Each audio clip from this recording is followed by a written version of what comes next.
Good morning, ladies and gents.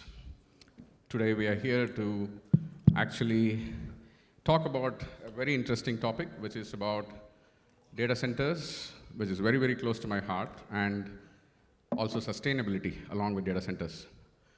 So my name is Santosh Shivashankar. I'm a senior partner with Deloitte Consulting. I also lead the cloud and infrastructure practice for Deloitte Middle East. And with me, I have an amazing panel, and I'll let them introduce themselves. Sure. Colm Shorten, I'm the head of data center development for JLL. Delighted to have the opportunity to come and share some insights. My background is in semiconductors for about 10 years with Fujitsu, data centers with IBM for about 20 years, and I'm 5 years with JLL. And looking forward to having an interesting discussion around sustainability. Sujit. Thanks, Santosh. Hi, good morning, everyone. My name is Sujit Nair. I'm the director for the cloud and data center portfolio in Moro Hub.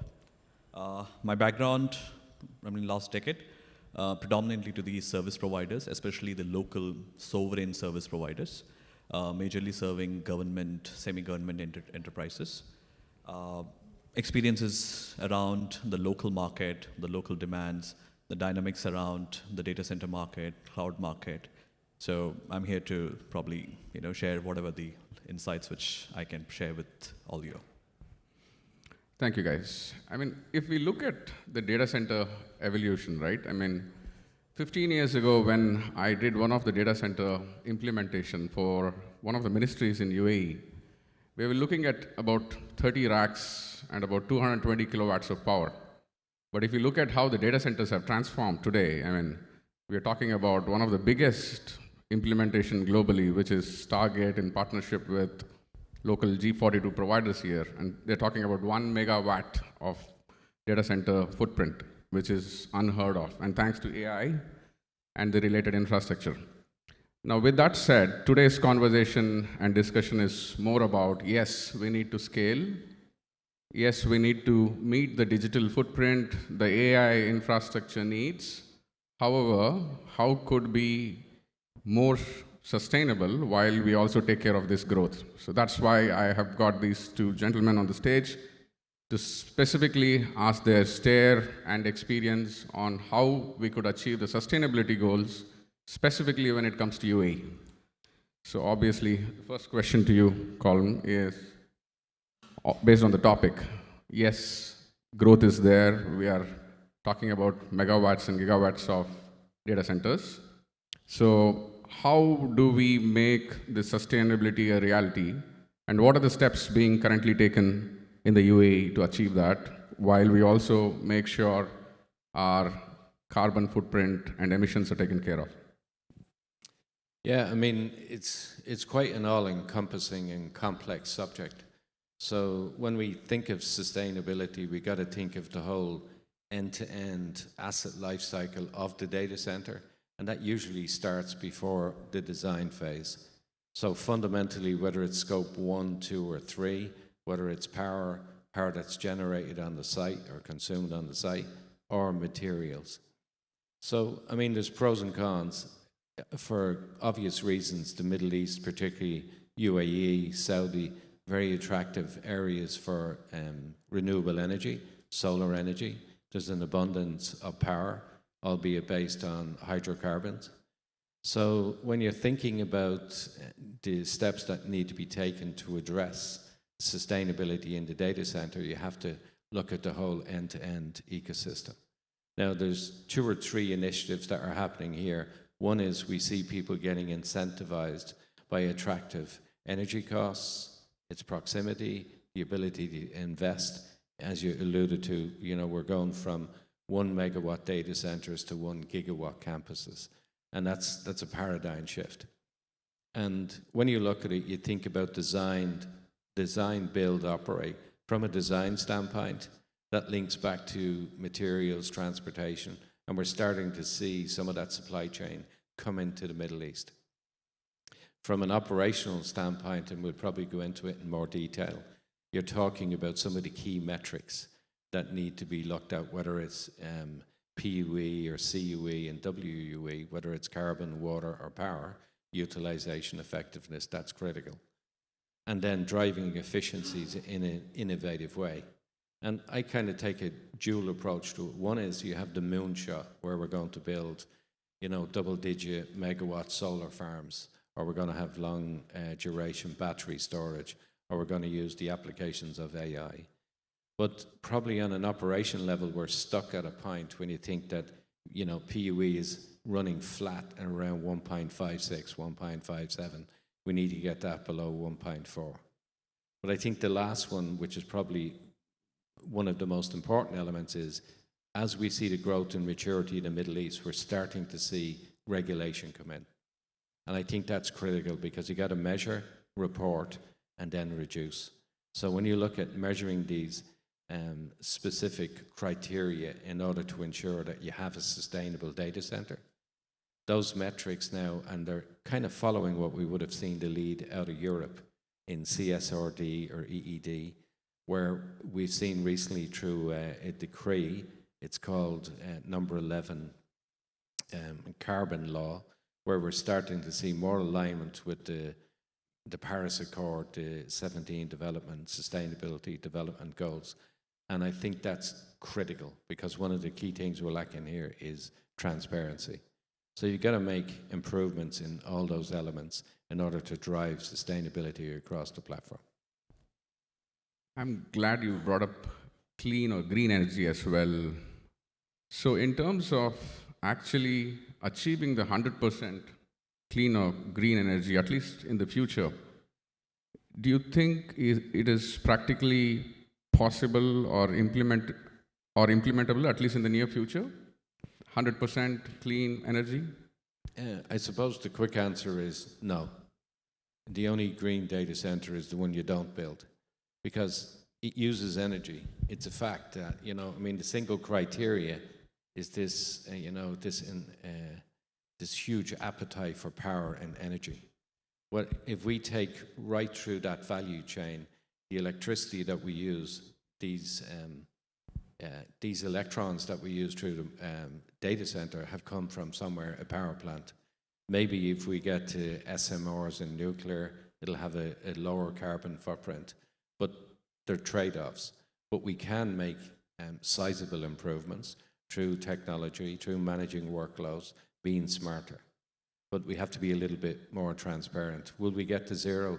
Highly unlikely. Ironically, AI is more power hungry, but we can use it to both manage workloads and change the cooling systems. And that will help us become a little bit more green. But to get to zero, I think this notion of, climate neutral or net zero may be with trade-offs and offsetting, but true net zero, I wouldn't think so. Got it. So this one is for you next, Sujit. With Moro hitting almost 40 megawatts of power in your data centers, a specific challenge when it comes to UAE and the Middle East is the geography and the climate around. When we compare it with European or US, where they leverage the climate and geography for their advantage in building the data centers. Now, what does it take for us to design these data centers so that we could take these disadvantages as positives while we design and operate these data centers in UAE? And what efforts is Moro taking on those lines? Okay, well, that's an interesting question. So, first of all, the challenge is it's a very challenging kind of situation where we are in, right? And every time when we get into the concept designing of the new data centers which we want to build, right, we go through all these challenging points, right? There's always a kind of a session with the consultants, with the industry experts and all, wherein with the partners and all, where we discuss these points and see that how we can kind of bring some innovation, wherein we introduce a new mode of sort of mechanism where we can use so-called, the disadvantages. And some of those points are like, heat reusing, introducing the real kind of liquid cooling concept, I mean, there are studies which says that, in this kind of geography, always the liquid cooling can actually be more efficient than the air cooling, especially when you're providing the space for the AI workloads and all. Now, the real challenge, the practical on-ground challenge which we see is that the resources are very limited at this point of time, right? I'm talking about the entire ecosystem. I'm talking about, even the construction, the data center construction providers, the MEP providers, the innovation in that space is something which is evolving and it is changing, right? There's no proven kind of concept available so far, right? But we are very optimistic. We are very optimistic that because what we are seeing is that every year when we are getting into this exercise, we are seeing new technologies coming in, right? And we are trying to adopt those technologies and see how we can really sort of get benefit out of it and eventually pass on that benefit to our customers as well, right? That's the most important aspect as well, right? I mean, with the sustainability as being the key topic, every customers, so-called enterprises, hyperscalers and all, they all come with this mandate of having, the sustainable power, understanding around what exactly the carbon emissions, they're contributing to, how we can control those carbon emissions, what kind of visibility and transparency we can provide to them. So we are progressing, we are improving, and I think there's quite a lot of, innovation and quite a lot of sort of evolvement required in this entire ecosystem. Yeah, and specifically for the AI infrastructure, Sujit, the power consumption has gone from maybe 5 to 10 kilowatts. It used to be per rack to almost 150 to 200 kilowatts per rack. Now, when you look at the amount of power and resources the AI infrastructure needs, are there any sustainability measures within the data center that we could look at in addressing specifically as it relates to AI infrastructure? Absolutely. I think the likes of 100 to 150 kilowatt and all, that kind of requirement is still, I would say personally, based on our experience in the market, it's still not completely there, right? These are still on the, on the drawing boards, on the whiteboards, whether they would need it or not and all. But practically what we see is the demand has grown up from, the typical 8 to 10 kilowatt per rack to almost 20 to 25 and even 30 kilowatt kind of per rack, right? We see this is the actual on-ground requirement which we see, right, from our customers.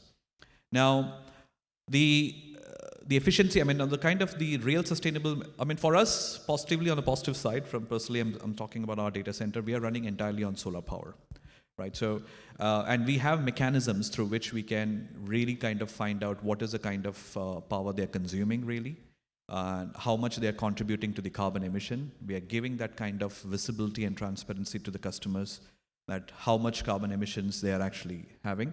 And we advise them, suggest them, in terms of value engineering, that how you can further reduce it. We have certain tools available, AI tools, which basically gives us the visibility to tell that during the peak hours, at what time, that is going to be on a higher side. And parallelly, from a technical perspective, again, touching upon the liquid cooling concept, right? This is something which we are investing a lot in terms of research, saying that how and what kind of technologies we can really introduce to really be efficient in providing these AI workloads. Got it. Let me add to that. I'd slightly disagree on the AI side. I think from 130 kilowatt racks, that solution is there now. Whether it's present and active at scale, that's a separate question. If you take the roadmap and you think what's impacted data centers from a trend, from a technology, you think about NVIDIA, you think about the processors they have, whether it's a H100 or a GB200 or a GB300, they're currently sitting at what they would say is BAU 135 kilowatt rack with a ratio of 90 to 10 between liquid and air, the 90 going for the GPU. I think that's there, and I think what's happened is there's been a sea change for the first time in the data center design. We haven't had it for the last 25, 27 years. So there's diversification. When we think of cloud infrastructure, I would agree with my colleague that the market is sitting at around 8, 10, 12, 16 kilowatts a rack. That's normal business for retail, wholesale, enterprise. When we think of AI, you see that jump. It goes back to the semiconductor and the architecture, whether it's 753 nanometer technology, and that's driving the heat. There will be a change. There's a race for AI in order for it to become optimal. Right now, it's suboptimal. And when we get these data sets moved across, we're going to need to have that infrastructure. And we can see it. We know that people like Casna, even Moro, Gulf Data Hub, and particularly Stargate with G42, Microsoft, Oracle, Softgate, all of these guys are at advanced stages. It's true that predominantly it came out of the US, but you're going to see it in less than 12 months. You'll see scale. And then you see the infrastructure providers behind them, the Vertivs, the Schneider Electric, Legrand, Stolz, they're all coming in behind, and that's starting to jump. But they're two different markets, and they're servicing two different workloads. But there's no doubt that, within 12 months, 130 kilowatt will be the norm. Yeah. And if you look at Stargate, this is currently under design. And do we have currently the technologies in UAE or Middle East to achieve cooling of those 130 kilowatts and be sustainable? Yes. And fundamentally, follow the money. So if you look where the investment is and you look at, two of the largest AI clusters on the planet are either in Abu Dhabi or Riyadh. Yeah. So a lot of people gravitate towards that, the talent, the skill, the solution providers, the innovation, the consultancy behind it in order to make that happen. And then equally important, because we very much think of data centers, I like to think of them as data and center. We build an envelope. And we heard from the first panel, you're building an envelope in either one of these large moonshot projects. And you're building that envelope when you know that within 2 to 4 years, it takes you 2 years to bring it up out of the ground. This data center is in its infancy in the first 2 to 4 years, which is 6 years later. And the IT technology refresh is around, 12 to 16, 18 months. So you have to future-proof your data center with the technologies that you're talking about. They are available today. Liquid-to-chip cooling is not new news. I did it in 1988 to 92 with IBM when we had 93 kilowatt racks that were called mainframes. So it's coming back into vogue, and it's definitely the way to go. The other point I would say is, in parallel, there's a lot of investment and discussion around immersive cooling. And hopefully there's nobody here in immersive cooling in the room, because I'm saying it's not ready. It's global warming potential, what's happening with the liquids, the fact that you have to shut it down to change the bats. That said, when you're building your data center, you have to bear that in mind, because you will have to cater for that in 2 to 4 years' time. Clear. And Sujit, there is this thing which is pushed to the data center providers, the hyperscalers, which is net zero emissions. Now, with this being pushed by the regulators, how is it going to impact on the competition provided by the data center providers, plus the operations of these data centers? So how is it really going to impact by being pushed net zero emissions by the regulators? Well, see, this is actually, in one way, this is it's becoming a catalyst to go for, really go for investments and go for innovative models to offer these solutions, right? There are data centers who are in a very advanced stage where they can run their data centers entirely on the renewable energy, right? And hence, I think some of the data centers, they are in a much probably advanced stage, and they're comfortable. It's not a challenge for them. There are data centers which probably are behind the curve, wherein they may not have that enough infrastructure to facilitate these kind of requirements, right? And I think this is where they will have to sort of come up with innovative ideas of, and probably the most one is that finding the land, having the in-house kind of energy generation process, big storage capacities and all, wherein they can offer these to their customers and all. So I would say currently the market within UAE is in a kind of a stage where one market of data centers, they are comfortable, they have the access to those kind of green energy, and the other set of market data centers, unfortunately, they don't have, right? And they probably will have to really sort of step up on the investments and bring on innovative ideas around it. So for the providers who stick on to this, is it going to be tough actually competing in the market? For example, you differentiated them. So what's your Yeah, I mean, it's going to be a challenge, but I would be more optimistic. You know, some people say, is the glass half full, half empty? I usually think there's too much glass, being an engineer. But what I would say is that there's a narrative now with sustainability, and that narrative is coming into the digital transformation. I would totally agree that a lot of the infrastructure that's built today isn't what I would call future-proof or sustainable. And whether we go down the path of retrofitting or we go down the path of some sort of reconfiguration, but definitely the future design will have more sustainability built in to the system. And I think, again, either following legislation or money, that if you get funding that's linked to this is a green or sustainable data center, the definition of what that actually is. Because right now the focus is on delivery, time to market, cost, managing just the pure construction of it. And those headaches and systems in order to deliver that, they haven't changed. But whether the materials or the design and then the operation has a sustainability theme comes back to metrics. It's all about the data. If you want to manage it, you've got to measure it. If you're going to measure it, you should report it. If you're going to report it, it has to be independently validated. And if you look at the principles that we see in this new decree, it's very similar to what you see in Europe and what's happening in the US with CSRD and with energy directives, where you have to get independent assessment of that data. It's a bit like when you do your financial reporting. People are not going to put bad numbers in there because you might go to jail. In 2 years' time, there will not be a sustainability report. It'll be embedded in your corporate and annual returns, and it will be validated by a third party, and that assurance will be independently tested. And that's the right way to go, because data centers, which, you know, it's a double-edged sword. They've been very positive. They've been innovators. They've been investing in sustainable because they want to be a good corporate citizen. They also want to save energy.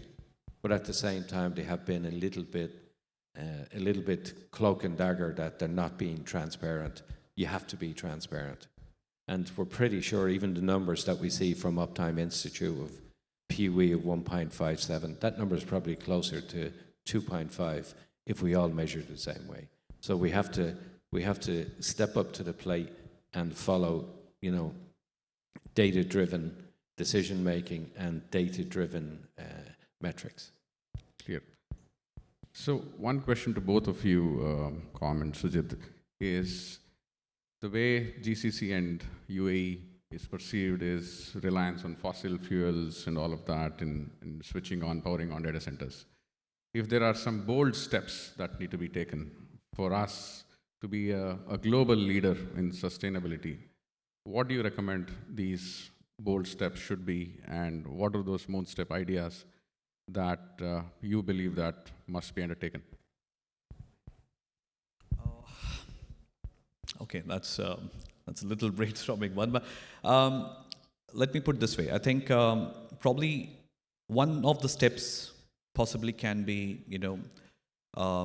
coming up with kind of a data center park or kind of a zone wherein, there is, with the support of government, there is supply of clean power is there, right? Wherein probably multiple data center providers can come,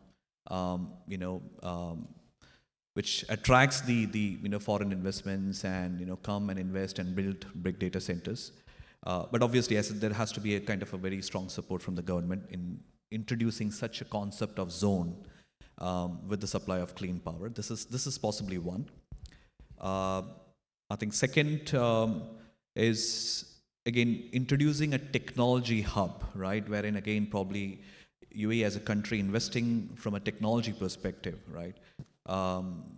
Of introducing the heat reuse concept, immersive cooling kind of a concept, right? Where more research happens, more technical people coming, organizations coming and contributing, and reducing the overall kind of supply chain timelines of, you know, all those MEP equipments and mechanical equipments and all.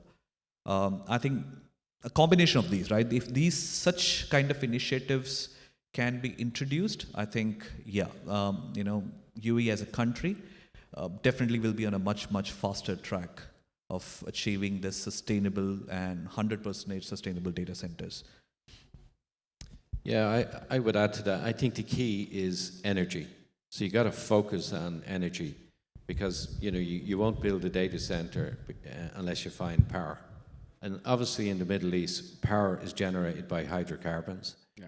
There is that move and transition to technology is kind of multifaceted. One is hydrocarbons not going to last forever, and to be a key differentiator, you know, if you take it at a macro or geopolitical level, the Middle East between, we'll say, UAE and KSA, maybe Qatar, are strategically placed both from subsea cables, bridging from Europe down to APAC, very key place. It could become the training hub of the world based on what they have.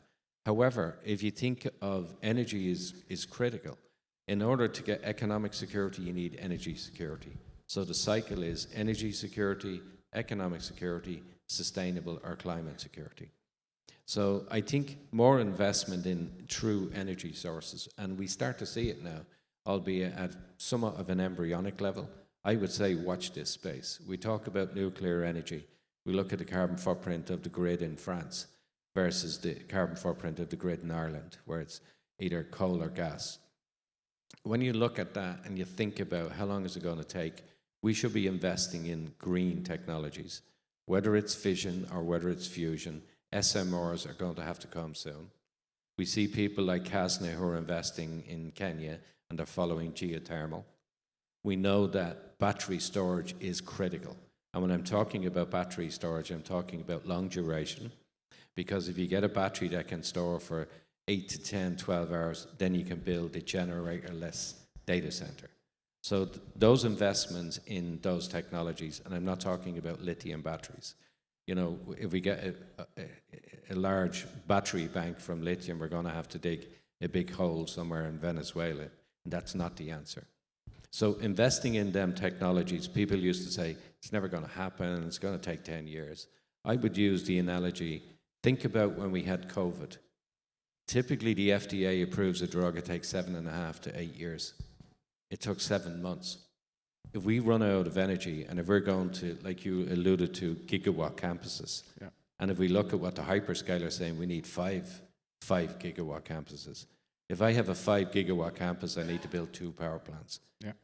In the UK, they can't build a road. It will take them 20 years to build 2 power plants. So it'll be quicker to build SMRs. They're smaller, they're modular, they're safer. And if you look at what the hyperscales doing, Google, Microsoft, all the AWS, they're all investing in those technologies because you can see and you need to plan ahead. We have to embrace that. We have to get over the panic and think about what the future is going to look like, because this energy is not going to last. I think that's a great response, Com. Now, for us to be able to build AI infrastructure data centers, as you rightly mentioned, power is absolutely important, generation of power. Now, when it comes to Middle East, obviously there is no hydroelectric. There is a huge dependency on maybe nuclear or solar powers. Are these power sources good enough for us to actually bet on these AI infrastructure data centers, or are there any other alternative power sources for us to build? Because the only successful criteria, as I understand, is power. This one is to you, Com. I believe we have the solutions. You know, it's, you know, in the beginning we talked a lot about petrol, we talked about unleaded, we talk about diesel, we talk about carbon footprint. as the sustainability narrative comes up, and also the functionality that the cost of energy driving economies, most economies since post-COVID are driven towards digital technology, digital transformation. In order for that to happen and to facilitate that, data centers are critical. They're the lifeline, they're the arteries of data moving around. In order to enable those technologies, and maybe even AI will become part, not just a part of the problem, it'll become part of the solution. But I definitely think sustainable energy as a planet is critical. And doing it in a responsible way, that we don't consume a lot of water and we don't drive carbon footprint, and we look at F-gas and we look at the potential impact at a macro level. We have no option but to think, but it's more long-term, but there are steps, whether it's pumped hydro, whether it's hydrogen, you know, it's a multifactorial response in the next 3 to 5 years. But for sure, we're going to see SMRs. We have them today. We have multiple SMRs. They're just in submarines. There may be one in Russia and China that are not in a submarine environment. We will have active SMRs by 2030 because there isn't an alternative. One last question to you, Sujit, in the interest of time. Are the data centers currently tracking the carbon emissions or footprints? And are we reporting? Because Colm alluded that a day will come where these will be reported to regulators and appropriately benefited to these providers. Are we tracking these parameters as part of the operations or reporting to regulator? We do. I think, yeah. I mean, I'm not sure about the overall, the other data center providers, but obviously we do that. And we not just do that, and we, as I mentioned earlier, we also sort of, transparently convey this this information to, this information to our customers as well. So, yeah, we do that. And I think we have been doing this from last 2 years. Fantastic. I think we have 3 more minutes left, and we could take 3 to 4 questions. If there are any questions to our speakers, they are glad to take them. Any questions from the audience on sustainability, data centers? Yes, please. Good morning, everyone. Usman is here. So, a very interesting discussion by you people, and I want to highlight one of the very concern regarding energy crisis which we are going to face. Especially a few days back, Eric Schmidt, ex-CEO of Google, in addressing House Committee on Energy and Commerce, he highlighted that by 2027 we will be needing around 30 gigawatts, and by 2030 we will additional 67 gigawatts. So, and as you mentioned earlier, around 1.5 gigawatts is normally produced by nuclear power plant in USA. So how this will, you can say, be handled with, and especially the economies their mindset will be shifted towards the building data centers, and the overall shift will be to the general public. Okay, the economies, I think, so going to revolutionize in this aspect.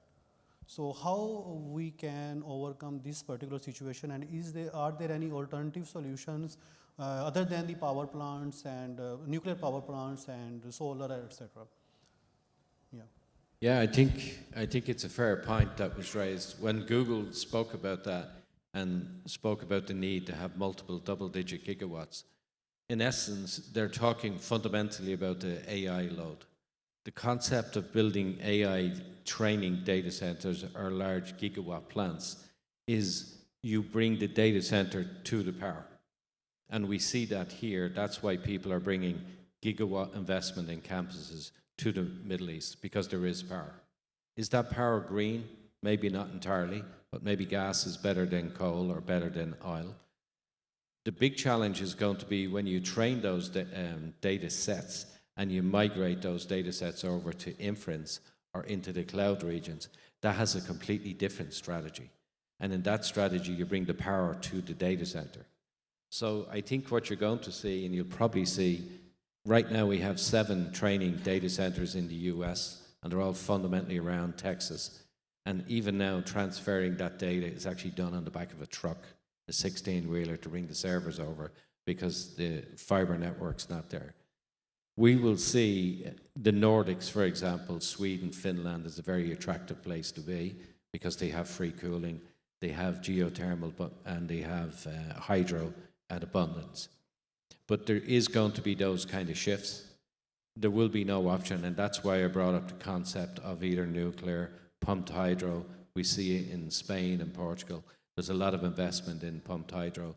We see in APAC in Japan, hydrogen is, it's difficult to keep it from leaking, but we have to look at these alternatives. Otherwise, you're going to have a block. You're not going to hit that optimum level. 650 kilowatt racks in 2 years' time is where the sweet spot is. And then you're going to have a single set of architecture, not two different architectures. So you have no option but to fix it over here, bring the data center to the power, wherever the power is located, and that could be Abu Dhabi, Riyadh, or Texas. And then the second phase is in scrambling is, okay, how do you ramp up? How do you get more efficient? You don't need big fans and fan wall units and containment if you're using liquid-to-chip cooling. And we got to accelerate immersive cooling. Otherwise, we don't have the answer. Yeah. I think one last question.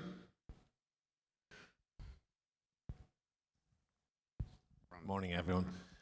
With the rising demand on supply chain globally and predominantly focused on the UAE, there's obviously an increased carbon footprint attracted to that. What do you feel the initiatives that's in place, or where the market is going for the Middle East in general, and specifically the UAE, to counteract that and also meet and satisfy that demand? Yeah, I think that's a great question, because when we talked about the supply chain, a lot of this carbon footprint is either embedded or it's in the transportation. And what we're seeing now is we see some of these large companies, without identifying too many of them, but people like Datalec, Schneider, Vertiv, they're building in-country fabrication. And that happened kind of for two reasons. One is, we're encouraging, or we're being encouraged by the UAE government, by KSA, to have local, to have it built. And you reduce that leg. And the second thing is, what's happening is there's a lot more builds that are modular and built, fabricated off-site. And you're reducing those legs and you're building on demand.